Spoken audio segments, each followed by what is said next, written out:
que eu vou trazer aqui para você é uma questão que me surpreendeu muito e, olha, eu confesso para você, me assustou bastante. Porque a gente nunca consegue chegar ao nível de perversidade e ao nível de disfarçatez de algumas pessoas. A gente sempre imagina que é impossível chegar a determinados patamares. O que eu vou falar aqui a respeito do Fux é uma coisa que me assustou muito. Porque num primeiro momento, o comentário das pessoas era aquilo que estava mais, digamos assim, diante dos olhos. As pessoas estavam imaginando que o Fux fez um pedido de mudança de turma, que inclusive já mudou, né? Semana que vem já está na outra turma. E as pessoas falaram, bom, ele está fazendo esse pedido porque ele não aguenta mais ser um voto vencido. Ele acabou numa situação de ridículo nunca antes visto dentro do STF. Ele acabou fazendo um voto de horas e horas para tentar ensinar os ministros do STF, inclusive não permitiu que houvesse a parte na fala dele, né? Ele quis falar sem nenhuma interrupção, para tentar dar uma aula para os ministros do STF sobre algo ridículo. Ele estava fazendo um ridículo. Ele tinha condenado 400 pessoas, que a gente chama de bagrinho, né? Aquele pessoal que se envolveu naquela situação toda do 8 de janeiro. E aí, quando era para condenar aqueles que mandaram aquelas pessoas fazerem aquilo, ele absolve. E aí ele teve que voltar atrás em decisões que ele já tinha tomado, uma coisa assim absurda. E aí todo mundo falou, bom, ele tá pedindo para mudar de turma porque ele não quer continuar sendo humilhado naquela turma e tudo mais. Só que não. Talvez seja por isso também. Só que existia um motivo além disso. E o que você vai saber aqui nesse vídeo é uma coisa que vai te assustar também, porque você vai falar, não é possível. Antes disso, eu quero trazer para você uma fala que também viralizou ontem, que foi um post feito pelo Flávio Bolsonaro, que depois ele teve que se explicar, ele teve que dar uma desculpa sobre o motivo de ter feito esse post, piorou a situação, ficou pior. Mas o post mostra claramente o que é esse pensamento bolsonarista, o pensamento dessa família do Bolsonaro, do próprio Bolsonaro, de ser realmente uma cadela dos Estados Unidos. É uma coisa revoltante. O Peter Hegseth, que é o secretário, mudaram o nome agora, né, que é secretário da Guerra dos Estados Unidos, ele anunciou um bombardeio, mais um bombardeio em um barco próximo à Venezuela, ali no Caribe. A gente sempre tem que levar em consideração algumas questões aqui. Esses bombardeios feitos pelo Trump, eles não têm nenhum respaldo legal, tá? Porque você não pode sair matando pessoas do nada, só porque alguém está andando com um barco no mar. Não existe isso. Então já começa um erro gigantesco, descomunal, as pessoas acharem que é normal você ficar executando pessoas no mar, matando pessoas, sem que haja absolutamente nenhuma prova do que está acontecendo. Entenda, esses barcos podem sim estar levando drogas, mas eles podem não estar. Nós tivemos agora, essa semana, uma denúncia de uma familiar, a mãe de uma pessoa que foi morta nesses ataques do Trump, dizendo, olha, não tem nada a ver, ele era um pescador, ele estava pescando. Não tem nada a ver com tráfico de drogas ou coisas assim. Vai lá o Trump e mata o sujeito, executa o sujeito. Então, só isso já é uma aberração descomunal, e nós que defendemos pelo menos a democracia, né, para dizer muito pouco, mas vamos dizer que se seja somente a democracia, a gente não pode defender um país que faz ataques matando pessoas no mar deliberadamente. Isso é uma atitude arrombada e assassina. Né? Para mim é criminoso. Pois bem, o Peter Hegseth, esse secretário da guerra, ele fez uma postagem falando, né, mais uma vez, eles estão matando pessoas no mar. O que fez o Flávio Bolsonaro? Ele colocou essa postagem aqui. Que inveja! Ouvi dizer que há barcos como esse aqui no Rio de Janeiro, na Baía de Guanabara, inundando o Brasil com drogas. Você não gostaria de passar alguns meses aqui nos ajudando a combater essas organizações terroristas? Isso daqui é de um nível, com todo o perdão, eu não faço palavrão, eu não falo palavrão, tenho que me segurar aqui, mas é num nível de filha da putagem, me perdoe o termo chulo, que sinceramente não dá para entender. Olha, sinceramente, isso daqui é muita vagabundagem. Tem que ser muito vagabundo para colocar uma postagem dessa. Tem que ser canalha. Veja bem, a primeira questão, tá? Pode sim haver tráfico de drogas na Baía de Guanabara, mas ainda tem uma questão. Esses barquinhos ali da Baía de Guanabara, eles não chegam nem próximo de onde os Estados Unidos estão matando gente. Quanto mais ainda sair lá da Baía de Guanabara para ir para os Estados Unidos. Então não tem nada a ver com a ação dos Estados Unidos matando pessoas no mar. Não tem nada a ver. Esse é o ponto de partida. O segundo ponto, história é essa, cara? Os Estados Unidos bombardear barcos na Baía de Guanabara, ainda mais dessa forma que eles estão fazendo aí, sem nenhum critério. Ele está dizendo que inveja, ele está elogiando e está pedindo para o secretário da Guerra dos Estados Unidos bombardear coisas aqui no Brasil. É claro que isso teve uma repercussão. Eu quero trazer aqui para você algumas dessas repercussões. O primeiro que eu vou colocar aqui é o Otávio Guedes explicando um pouco sobre essa questão de admitir, na verdade, o que o Flávio Bolsonaro está fazendo é admitir o fracasso do governo do PL, governo do partido dele, no combate às drogas no estado do Rio de Janeiro. O Otávio Guedes foi genial nessa colocação e eu quero colocar aqui para você esse vídeo. Só lembrando, dê o like, por favor, aqui no nosso vídeo, por favor, dê o like e se inscreva no canal para dar essa força aqui pra gente. Mas vamos a essa fala do Otávio Guedes. Se ele acha que precisa dos Estados Unidos para combater o tráfico de drogas, é porque o seu partido, o governador aliado dele, fracassou. Primeiro é fato que a Baía de Guanabara é usada para o tráfico de drogas. Se o senador tem consciência disso, e todo mundo que mora no Rio de Janeiro sabe, ele poderia pegar o telefone e ligar para o governador do estado do Rio de Janeiro, que é do seu partido, o PL, e dizer, olha, precisamos fazer uma articulação com a Marinha do Brasil, com a Polícia Federal, a quem compete ali a vigilância da Baía de Guanabara e ver como é que também as forças estaduais entrariam, propor uma força-tarefa para resolver isso. Ele não faz. Lembrando que o Flávio Bolsonaro, ele tem ingerência sobre a área de segurança do Rio de Janeiro. Então é claramente uma proposta completamente sem pé nem cabeça, mas que agrada a seus eleitores. E esse é o objetivo dele, agradar os eleitores sem nenhuma responsabilidade. Repetindo, o governo do estado do Rio de Janeiro está nas mãos do Partido Liberal. O governador é um aliado dele. Então, se ele acha que precisa dos Estados Unidos para combater o tráfico de drogas, é porque o seu partido, o governador aliado dele, fracassou. Esse é o ponto de partida. É o governo do Rio de Janeiro que tem que ser o responsável pelo combate ao tráfico de drogas. Rio de Janeiro, que é o estado cujo Flávio Bolsonaro é senador. É bom deixar claro. E aí, é uma situação tão absurda que o deputado Glauber Braga, ele coloca uma fala importante que mostra o crime que há por trás de uma postagem dessa, que nós temos que levar em consideração. O Flávio Bolsonaro é um senador da República. Olha essa fala do Glauber Braga para você entender a gravidade do que está acontecendo. A publicação de Flávio Bolsonaro é criminosa e hipócrita. Como é que um sujeito incentiva o ataque de um país estrangeiro, dos Estados Unidos, a embarcações brasileiras para matar pessoas? E é hipócrita porque eu não sei se o senador lembra aonde, em que veículo, em que meio de transporte foram encontrados 39 quilos de cocaína. Será que o senador lembra ou já esqueceu? Foi na comitiva presidencial, quando seu pai era presidente da República. Será que o senador vai incentivar também a que se ataque o condomínio de quem era o principal traficante de armas, pelo menos aquele onde houve a maior apreensão de armas ilegais da história do estado do Rio de Janeiro? O dono desse arsenal morava no condomínio do seu pai, era vizinho dele. Nós não incentivamos isso porque nós não somos irresponsáveis, mas o senador tem que ser responsabilizado por esse tipo de ação criminosa. Eu concordo totalmente com o deputado. O Flávio Bolsonaro precisa ser responsabilizado por isso.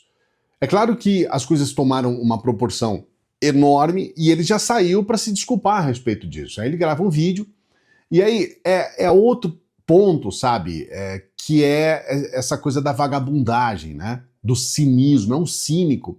Ele transformou todo esse debate em um debate de quem está defendendo traficantes. Não é mais um sujeito pedindo para bombardear o Brasil. São as pessoas defendendo traficantes. Não existe a menor relação de quem está contra a postagem dele com relação à defesa de traficantes. E aí ele tenta, nessa disfarçatez, olha, isso daqui, gente, é muito nojento. É assustador a gente ver o Rio de Janeiro eleger um cara desse senador. Sabe, essa família é uma família que, olha, é um absurdo que sejam políticos, que estejam à frente de cargos tão importantes. O sujeito é senador da República, o pai foi presidente do Brasil. E aí agora, veja bem, a vagabundagem, ele tenta se justificar e tenta inverter a coisa. O debate é ele pedir para os Estados Unidos bombardear o Brasil. Ele diz que não, ele fala não. E aí depois ele fala que as pessoas que estão contra a fala dele, uma fala vira-lata, inclusive, estão defendendo traficantes. Olha a cara de pau desse vagabundo. Eu não sei você, eu pelo menos vibro quando eu vejo aqueles navios cheios de drogas sendo explodidos em alto mar com os traficantes dentro. E aí foi um vídeo desse que foi postado pelo secretário de guerra dos Estados Unidos, que eu retransmiti na minha rede X, dizendo que, olha, que inveja, olha, aqui na Baía de Guanabara, no Rio de Janeiro, já ouvi falar que tem navios que entram com muitas drogas por aqui, que abastecem o Brasil inteiro, e o que infelizmente é uma realidade. E aí uma parte da imprensa, que já tem uma má vontade com a gente, e adora defender um traficante de drogas, né, inventa que eu tô defendendo que se taquem bombas na Baía de Guanabara, no Rio de Janeiro. Eu fico revoltado com essa defesa de traficantes, porque eu sei que é o dinheiro desses caras que é usado para comprar a pistola que vai apontar para nossa cabeça no sinal de trânsito para ser assaltado no Rio de Janeiro. É esse dinheiro que é usado para comprar os fuzis que matam os nossos policiais, que impõem uma lei paralela em várias comunidades no Brasil inteiro, não só no Rio de Janeiro, onde não vale mais a lei do Estado. Esse marginal usa esse dinheiro para comprar essa arma e ameaçar um pai de família, para falar assim para ele, ó, agora sua filha é minha, não é mais sua, e se ele fizer alguma coisa ele pode acabar morrendo. É isso que a gente quer continuar defendendo pro nosso país? É claro que não. Vamos resgatar a dignidade das pessoas que hoje estão sob o jugo desses traficantes perigosos, altamente armados. Vamos parar de defender bandido. Eu não aguento mais ver heróis presos ou um cemitério e um monte de bandido solto mandando pra caramba no país. A maior tristeza que a gente tem, o fato mais lamentável dessa história, é que as pessoas nessa postagem aqui estão batendo palmas pro Flávio Bolsonaro. As pessoas estão dizendo que ele tá certo, é isso mesmo. Ele conseguiu mudar o assunto, aí passou a ser um assunto de defesa. A esquerda está defendendo traficantes mesmo, eles defendem os traficantes e criminosos e tudo mais. Ele conseguiu mudar.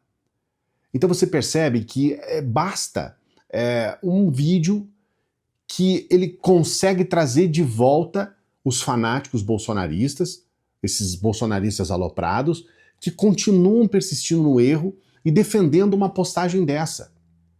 Então, sinceramente, não dá. Né? Aí ele fala, olha, que bom que está explodindo barcos cheios de drogas com pessoas lá dentro. Não houve até agora, nenhuma prova de que haviam drogas nesses barcos. O que há prova é que haviam pessoas lá dentro que eles assassinaram. Então, olha a situação que está o nosso país. Essa situação do Fux, que eu vou trazer agora para você, ela é mais grave ainda. O Fux, na verdade, ele fez uma mudança de turma porque ele é o relator do processo que tornou o Bolsonaro inelegível. A ideia do Fux era mudar de turma, olha isso, gente, olha isso. Mudar de turma para que ele pudesse levar esse relatório para lá, né, dele, para que pudesse ser votado e para que o Bolsonaro não ficasse mais inelegível. Havia uma armação por trás. Você acredita nisso? Havia uma armação. Olha, eu mudo de turma, aí logicamente lá na turma eu tenho dois ministros que foram indicados pelo Bolsonaro, e aí comigo 3, acabou. Nós formamos maioria e a gente torna o Bolsonaro elegível novamente. Olha o nível do que nós estamos falando, gente. Se não é revoltante isso. Só que deu errado. Ainda bem, né? Ainda bem para o nosso país, ainda bem para o nosso povo, para a nossa democracia. E a Natuza Neri explica isso nesse vídeo. Só uma coisa, Camarote, aliás, duas coisas. A primeira, ele muda de turma já a partir da semana que vem, nos alerta nosso colega Márcio Falcão. E sobre o caso da inelegibilidade, ele não leva junto com ele. Porque o que acontece? A gente sabe que Bolsonaro foi declarado inelegível, mas o ministro Luiz Fux é relator de um caso para, eventualmente, rever essa inelegibilidade. Como ele é relator, toda vez que um relator muda de turma, ele leva os seus casos junto com ele para a turma de destino. Só que no caso desse da inelegibilidade, tem uma questão. Quando o julgamento começa, um debate de um julgamento começa, mesmo que não tenha, o julgamento não tenha pegado tração, ganhado o ritmo de cruzeiro, ele não pode mais levar. O relator não leva quando se muda de casa.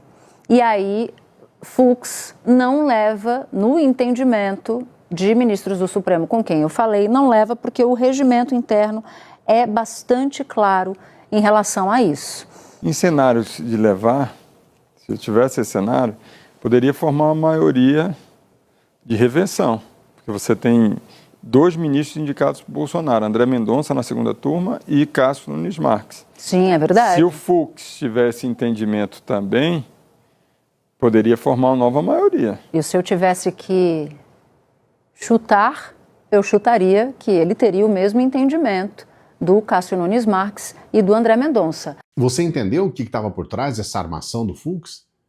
Ele tentando fazer com que o Bolsonaro deixe de ser inelegível. Ainda bem, graças a Deus, né, que o regimento não permite isso. Então ele não vai poder levar para lá. Porque se levar, era Bolsonaro novamente aí. Porque a gente sabe que existe um viés bolsonarista lá. Aí você vai falar, não, então quer dizer que na outra turma existe um viés lulista? Não, não é. Não é assim. A outra turma não tem esse viés lulista. O viés é por ponto da Constituição. É um viés constitucional, que aí sim é o que a gente espera do STF. Porque eles são aqueles que são os que cuidam da Constituição. Eles é que defendem a Constituição. Então o viés é constitucional. E a gente vê claramente que existe até um ciúme de alguns ministros em relação ao Alexandre de Moraes, porque eles gostariam de chamar para assim, você vê esse Fux com essa peruca gigante, o quanto ele é vaidoso, né? Então há uma questão de vaidade ali também. Eles se sentem enciumados em relação ao Alexandre de Moraes. Então é uma questão pessoal, uma questão de ego. Olha, ainda bem, né, que a gente está terminando esse vídeo de hoje com uma boa notícia e o Fux se deu mal. Porque, olha, a gente poderia estar numa situação muito pior do ponto de vista democrático se a armação dele desse certo. Coloca aqui nos comentários o que você pensa a respeito disso. Gostaria muito de saber. Não se esqueça de dar o like no vídeo, dê o like e se inscreva no canal, dê essa força pra gente. Aproveite que nós estamos no final de semana e você, apenas com o seu celular, você pode trabalhar no dia que você quiser, no tempo que você quiser, com essa escola de negócios que tem transformado a vida das pessoas. Você só precisa do seu celular. É claro, se você tiver um computador, melhor ainda. Mas entre aqui no primeiro comentário fixado que eu vou explicar tudo para você. Essa escola de negócios tem mudado a vida de muita gente. Muitas pessoas estão com essa possibilidade de trabalhar em casa e estão se dando muito bem. Então, esse final de semana você tem um tempo maior para você fazer a sua avaliação, para você entender um pouco mais. Nós temos as aulas, as mini-aulas gratuitas. Então, faça o seguinte, entre no primeiro comentário fixado, que eu mesmo vou explicar tudo para você, tá bom? O primeiro comentário fixado. E a gente sempre pede para as pessoas que chegam no final dos vídeos para ajudarem o nosso trabalho, você pode ser um membro aqui do nosso canal. Avalie essa possibilidade, esse final de semana tem vídeo aqui para os membros do canal. E você pode ser um apoiador ou apoiadora do nosso Apoia-se. Avalie essa possibilidade. Isso é muito importante para o nosso trabalho. Você também pode nos ajudar com qualquer valor pelo Pix, o valor que você puder, se você quiser. Se você não quiser, aí não tem o que fazer, né? Mas e se você também não puder, ajude quando você puder. É importante, você não é obrigado a nada. É só realmente se você quer que a gente continue trabalhando, tá bom? Esse aqui é o nosso endereço de Pix, esse aqui é o nosso QR Code. Daqui a pouquinho a gente volta. Bom final de semana, sextou! Eu sou o Clayson. Salve progressistas! Se você gostou desse vídeo, você também vai gostar desse vídeo aqui, ó.